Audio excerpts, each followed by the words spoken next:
ना ले कर्जा। लोगों के अधिकार जो हैं, लोगों के लिए उन्होंने जो वायदे किए हैं उन्हें बिना कर्ज से पूरा करें तो हम लोग माने। यह बात आज 247 सुपरफास्ट से विशेष बातचीत करते हुए बीजेपी पूर्व प्रदेश अध्यक्ष एवं ऊना सदर के विधायक सतपाल सिंह सत्ती ने कही। उन्होंने कहा कि खुद 10,000 करोड़ का कर्जा पहले 7 महीने में ही ले लिया है और अभी 52 महीने कार्यकाल के बाकी बचे हुए हैं। उन्होंने कहा कि 10,000 करोड़ का कर्जा ले चुके हैं, अब 52 महीने में कितना कर्जा लेंगे ये आने वाला समय बताएगा। सतपाल सिंह सत्ती ने कहा कि झूठ बोलना, लोगों को बरगलाना यह कांग्रेस की शुरू से नीति रही है। उसी के ऊपर हिमाचल प्रदेश की गवर्नमेंट चल रही है, लेकिन फिर भी प्रदेश सरकार पूरी तरह से फेल हो चुकी है और हिमाचल प्रदेश के अंदर उसका परिणाम इनको मई 2024 लोकसभा के चुनावों के अंदर मिलेगा। वहीं उन्होंने कहा कि भारतीय जनता पार्टी जिस समय लोकसभा का चुनाव लड़ेगी तब समय अलग ही सुनहरियों का होगा और उस समय नरेंद्र मोदी के नाम पर वोट पड़ेगा। वहीं उन्होंने कहा कि ऊना जिला कह लो चाहे कोई भी जिला, मैं आपको दावे के साथ कह सकता हूं कि चीफ मिनिस्टर सुखविंदर सिंह सुक्खू अपनी सीट पर भी कांग्रेस कैंडिडेट को लीड नहीं दिला पाएंगे।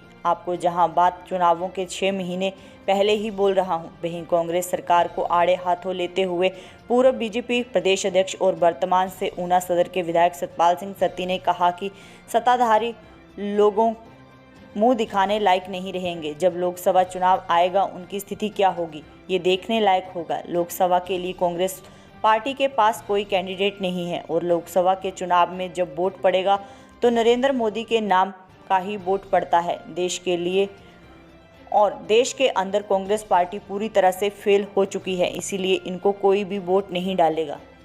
से हिमाचल प्रदेश में कांग्रेस की गवर्नमेंट आई है, वो सिर्फ भारतीय जनता पार्टी और भारतीय जनता पार्टी की केंद्र की सरकार के ऊपर ही टीका टिप्पणी करते रहते हैं। स्वयं की उनकी कोई भी परफॉर्मेंस पिछले 1 वर्ष की नहीं है। लगभग दिसंबर में उनका 1 वर्ष हो जाएगा और उनको अपनी परफॉर्मेंस दिखानी चाहिए। भारतीय जनता पार्टी सरकार से बाहर हो गई, अब उसके ऊपर सीटाकशी करने से कांग्रेस को कुछ मिलने वाला नहीं है। उनको परफॉर्मेंस देनी चाहिए, काम करना चाहिए।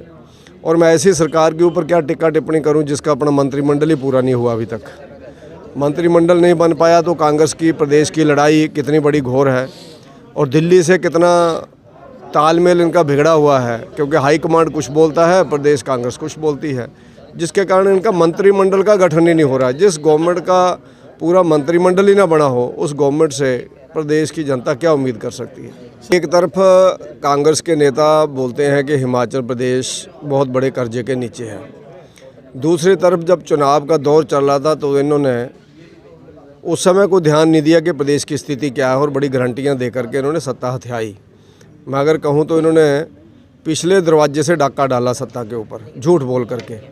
आज प्रियंका गांधी जी हैं, चाहे राहुल गांधी जी हैं, जिनके केंद्रीय नेता हैं, कोई भी उसके ऊपर बोलता नहीं है और प्रदेश के नेता भी यही बोलते हैं कि हम आने वाले टाइम में कुछ ना कुछ ज़रूर करेंगे।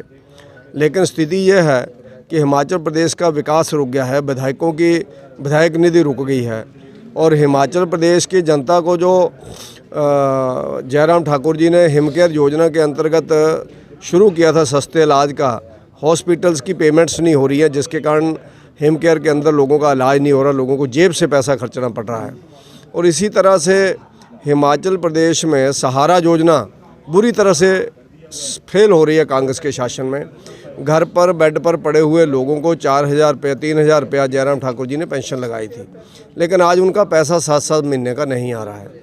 तो ये कांग्रेस की स्थिति है। जो बेड के ऊपर पड़े हैं उनके अधिकारों के ऊपर भी ये सरकार डाका डाल रही है, प्रदेश के विधायकों की निधि के ऊपर भी उन्होंने डाका डाल दिया है और हिमाचल प्रदेश का मंत्रिमंडल पूरा नहीं हो रहा है, जिसके कारण इस गवर्नमेंट के सफल होने के कोई चांस नहीं है। जो बिल्कुल असफल गवर्नमेंट है, जिसका उदाहरण इनको मई महीने में अगले साल मिलेगा जब लोकसभा के चुनाव होंगे। इस गवर्नमेंट के पास अभी भी कोई भी ऐसे कैंडिडेट नहीं है जिनको इन्होंने एमपी लड़ाना है। कोई एमपी लड़ने को तैयार ही नहीं है। ये है कांग्रेस की लोकप्रियता हिमाचल प्रदेश में। कोई इनका पास कैंडिडेट नहीं है, कैंडिडेट लड़ाने के लिए नहीं है। और जो इनकी हालत पिछली बार हुई थी उससे भी बदतर हालत इनकी इस बार होगी हिमाचल प्रदेश के लोकसभा के चुनावों के अंदर। कर्जे की बात करते हैं, बार बार विधानसभा के अंदर हम लोगों ने आंकड़े दिए हैं कि कब कब कितना कर्ज लेना पड़ा। वीरभद्र सिंह जी के समय पर जो कर्ज की व्यवस्था शुरू हुई, और उसी कारण से अभी तक ये गवर्नमेंट अपने आप ही 10,000 करोड़ रुपए का कर्जा ले चुकी है पहले 7 महीने में। तो ये किसको ब्लेम चला के दिखाए ना, फिर ना लें कर्जा। लोगों के अधिकार जो हैं, लोगों के लिए इन्होंने जो वायदे किए उसको बिना कर्ज से पूरा करें तो हम लोग माने, लेकिन खुद 10,000 करोड़ का कर्जा पहले 7 महीने में ले लिया।